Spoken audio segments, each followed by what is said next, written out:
नहीं रिलैक्स नहीं जी, ਅਸੀਂ ਤੇ ਰਿਲੈਕਸ ਤੋਂ ਕਿਤੇ ਜ਼ਿਆਦਾ ਇਸ ਚੀਜ਼ ਦਾ ਸਾਨੂੰ ਯਕੀਨ ਸੀ ਕਿ ਹਿਮਾਚਲ ਦੇ ਵਿੱਚ ਸਰਕਾਰ ਜਿਹੜੀ ਹੈ 100% ਸਾਡੀ ਬਣੇਗੀ। ਅਜੇ ਤੁਸੀਂ ਇਹ ਦੇਖਿਓ ਨਰਿੰਦਰ ਜੀ ਕਿ ਇਹ ਆંકੜਾ 42-43 ਨੂੰ ਟੱਚ ਕਰੇਗਾ ਜਦੋਂ ਫਾਈਨਲ ਨਤੀਜੇ ਆਉਣਗੇ।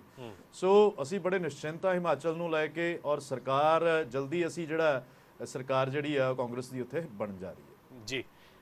ਜੋਸ਼ੀ ਜੀ ਤੁਸੀਂ ਕਹਿ ਰਹੇ ਸੀ ਕਿ 20 ਤੱਕ ਨਕਾਰ ਦਿੰਦੇ ਆ ਲੋਕ, 27 ਤੱਕ ਤਾਂ ਪਹੁੰਚ ਹੀ ਗਏ ਆ ਬੀਜੇਪੀ। ਤੁਹਾਨੂੰ ਲੱਗਦਾ ਕਿ ਹੁਣ ਤਾਂ ਮੰਨਣਾ ਪਊਗਾ ਕਿ ਆ ਜਾਣਗੇ 20 ਤੇ ਵੀ? ਦੇਖੋ ਨਰਿੰਦਰ ਜੀ ਆ ਜਾਣਗੇ 20 ਤੇ ਵੀ। ਨਰਿੰਦਰ ਜੀ ਹਾਂਜੀ, ਜਦ ਤੱਕ ਕਾਊਂਟਿੰਗ ਚੱਲਦੀ ਆ ਇਹਨਾਂ ਦਾ ਕਨਸਟੀਟਿਊਸ਼ਨਲ ਹੱਕ ਵੀ ਬਣਦਾ ਤੇ ਲੋਕਤੰਤਰਿਕ ਹੱਕ ਵੀ ਬਣਦਾ, ਜੋ ਮਰਜ਼ੀ ਬਿਆਨ ਦੇ ਦੇਣ। ਪਰ ਜਿੰਨੀ ਦੇਰ ਤੱਕ ਅਖੀਰਲਾ ਨਤੀਜਾ ਨਹੀਂ ਆਉਂਦਾ, ਇਹ 20 ਤੱਕ ਨਹੀਂ ਕਿ ਜੋ ਕਹਿ ਰਹੇ ਤੁਸੀਂ ਦੇਖਿਓ ਅਸੀਂ ਸਰਕਾਰ ਬਣਾ ਰਹੇ ਆ। ਮੈਂ ਕਹਿ ਰਿਹਾ ਜਿਹੜਾ ਸਾਡਾ ਡਿਫਰੈਂਸ ਹੈਗਾ ਨਾ ਉਹ ਬਹੁਤ ਘੱਟ ਆ। ਉਹ ਡਿਫਰੈਂਸ ਜਿਹੜਾ ਵਾ ਕਈ ਰਾਉਂਡ ਅਜੇ ਪਏ ਹੋਏ ਨੇ ਔਰ ਮਾਰਜਨ ਬਹੁਤ ਘੱਟ ਚੱਲ ਰਿਹਾ ਇਹਨਾਂ ਦੇ ਨਾਲ। ਸੋ ਇਸ ਗੱਲੋਂ ਅਜੇ ਕਿਸੇ ਵੀ ਸਥਿਤੀ ਦੇ ਬਾਰੇ ਗੱਲ ਕਹਿਣਾ ਕੋਈ ਇੰਨਾ ਜ਼ਿਆਦਾ ਨਹੀਂ ਹੈਗਾ।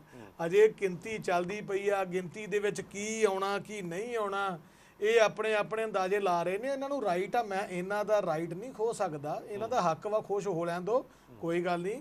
ਇਹਨਾਂ ਦਾ ਇਸ ਟਾਈਮ ਚੱਲਦਾ ਪਿਆ 38 ਚੱਲ ਰਿਹਾ, ਰੁਝਾਨ ਆ, ਕੈਲਕੂਲੇਸ਼ਨਸ ਨੇ, ਇਹ ਕੈਲਕੂਲੇਸ਼ਨਸ ਨੇ। ਕੈਲਕੂਲੇਸ਼ਨ ਤੋਂ ਬਾਅਦ ਅਜੇ ਜੋ ਨਤੀਜਾ ਰਾਉਂਡਸ ਆਊਗਾ, ਕਿੰਨੇ ਰਾਉਂਡ ਅਜੇ ਪਏ ਹੋਏ ਨੇ, ਅੱਧੇ ਤੋਂ ਵੱਧ ਰਾਉਂਡ ਅਜੇ ਪਏ ਹੋਏ ਨੇ ਔਰ ਮਾਰਜਨ ਬਹੁਤ ਘੱਟ ਹੈ। ਮੈਂ ਬਾਰ-ਬਾਰ ਕਹਿ ਰਿਹਾ ਤੁਹਾਨੂੰ ਜੀ, ਜੋ ਵੀ ਨਤੀਜਾ ਹੋਏਗਾ ਉਹ ਸਿਰ ਮੱਥੇ ਪ੍ਰਵਾਨ ਹੋਏਗਾ। ਲੇਕਿਨ ਪ੍ਰੋਫੈਸਰ ਮਨਜੀਤ ਅਜੇ ਗਿਣਤੀ ਜੀ ਪ੍ਰੋਫੈਸਰ ਮਨਜੀਤ ਤੁਹਾਡੇ ਤੋਂ ਇੱਕ ਰਿਐਕਸ਼ਨ। ਪ੍ਰੋਫੈਸਰ ਮਨਜੀਤ ਇਹਨਾਂ ਨੇ ਤਾਂ ਕਹਿਣਾ ਹੀ ਹੈ, ਖੈਰ ਹੁਣ ਇਹ ਜਦੋਂ ਤੱਕ ਨਤੀਜਾ ਨਹੀਂ ਆਉਂਦਾ ਇਹ ਜੋ ਵੀ ਸਪੋਕਸਪਰਸਨ ਆਉਂਦਾ ਉਹਦਾ ਇਹੀ ਹੁੰਦਾ ਕਿ ਜਿੱਥੇ ਤਾਂ ਮਾਰਜਨ, ਜਿੱਥੇ ਤਾਂ ਸੀਟਾਂ ਵੱਧ ਹੈ ਉੱਥੇ ਤਾਂ ਬਹੁਤ ਵਧੀਆ ਜੀ, ਇੱਥੇ ਤਾਂ ਜਿਹੜੇ ਰੁਝਾਨ ਹੁੰਦੇ ਜਿੱਤ ਹੈ, ਜਿੱਥੇ ਥੋੜਾ ਜਿਹਾ ਗੈਪ ਹੁੰਦਾ ਉੱਥੇ ਕਹਿੰਦੇ ਨਤੀਜੇ ਦਾ ਇੰਤਜ਼ਾਰ ਕਰੋ। ਇੱਕ ਸਟੈਂਡਰਡ ਲਾਈਨ ਹੁੰਦੀ ਹੈ, ਉਹੀ ਜੋਸ਼ੀ ਜੀ ਵੀ ਉਹਨੂੰ ਟੋ ਕਰ ਰਹੇ, ਉਹਦੇ 'ਚ ਕੋਈ ਦਿੱਕਤ ਨਹੀਂ। ਲੇਕਿਨ ਤੁਹਾਨੂੰ ਕਿਉਂ ਇਸ ਚੀਜ਼ ਨੂੰ ਹੁਣੇ ਅਸੀਂ ਗੱਲ ਕਰ ਰਹੇ ਸੀ ਕਿ ਇੱਕ ਪਾਸੇ ਗੁਜਰਾਤ ਦੇ ਵਿੱਚ ਜਿਹੜਾ ਜਲਵਾ ਉਹ ਬਰਕਰਾਰ ਹੈ ਮੋਦੀ ਜੀ ਦਾ, ਜਦੋਂ ਅਸੀਂ ਹਿਮਾਚਲ ਦੀ ਗੱਲ ਕਰਦੇ ਹਾਂ ਤਾਂ ਉੱਥੇ ਰਿਵਾਜ ਬਰਕਰਾਰ ਹੋ ਜਾਂਦਾ ਹੈ।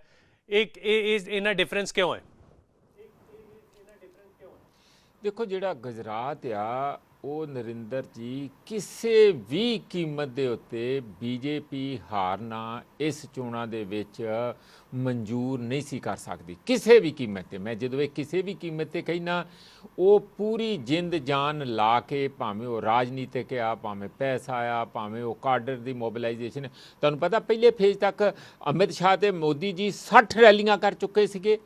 ਅਜੇ ਅੱਧੇ ਗੁਜਰਾਤ ਦੇ ਵਿੱਚ ਚੋਣਾਂ ਪਈਆਂ। 50 ਕਿਲੋਮੀਟਰ ਦਾ ਪ੍ਰਧਾਨ ਮੰਤਰੀ ਨੇ ਖੁਦ ਜਾ ਕੇ ਤੇ ਉੱਥੇ ਰੋਡ ਸ਼ੋਅ ਕੀਤਾ। ਮਤਲਬ ਇਹੀ ਹੈ ਕਿ ਉਹਨਾਂ ਨੇ ਪੂਰੀ ਜਿੰਨੀ ਸ਼ਕਤੀ ਸੀਗੀ ਉਹ ਝੋਕੀ ਸੀ ਗੁਜਰਾਤ ਦੇ ਵਿੱਚ।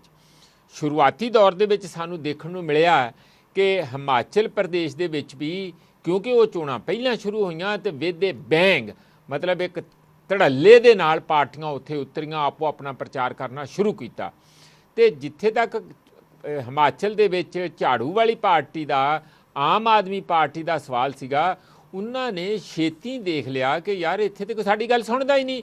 ਰੋਡ ਸ਼ੋਅ ਕੀਤਾ, ਐਵੇਂ ਝੂਠਾ ਸੱਚਾ ਜਿਹਾ, कभी भगवंत मान गए, कभी मॉडल न केवल देश के लिए बल्कि पूरे विश्व के लिए सामने रखा है।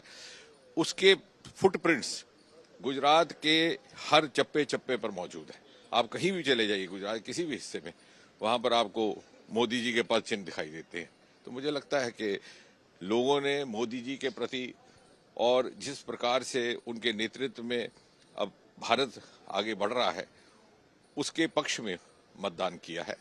और हमारे लिए गर्व की बात है कि हमारे पास इस प्रकार का नेतृत्व है। 27 साल के लोग बात करते, लोग एंटी इनकम्बेंसी की बात करने लगे। 27 साल के लोगों ने और बड़ा, मैंने एक बार कहा था कुछ दिन पहले कि मोदी जी ने हमें एक ऐसा गवर्नेंस मॉडल दिया है जिसकी 3 प्रमुख विशेषताएं। एक, सस्टेनेबल मॉडल ऑफ गवर्नेंस, यानी 22 साल हो गए और आगे भी भविष्य में भी वो जारी रहेगा। दूसरा, model which defies the principle of diminishing returns, जैसा आप कह रही हैं कि वक्त गुजरने के साथ साथ हर चीज की मान्यता, उसकी लोकप्रियता में कहीं ना कहीं अंतर आता है, लेकिन यहाँ पर डिविडेंड्स और ज्यादा बढ़ते जाते। और तीसरा, एक ऐसा मॉडल हर चुनौती के बाद और ज्यादा मजबूत होता है। जब वो मुख्यमंत्री थे तो भूकंप आया, प्रधानमंत्री के रूप में अभी हाल ही में आपने देखा आपदा की चुनौती आई, कोविड की।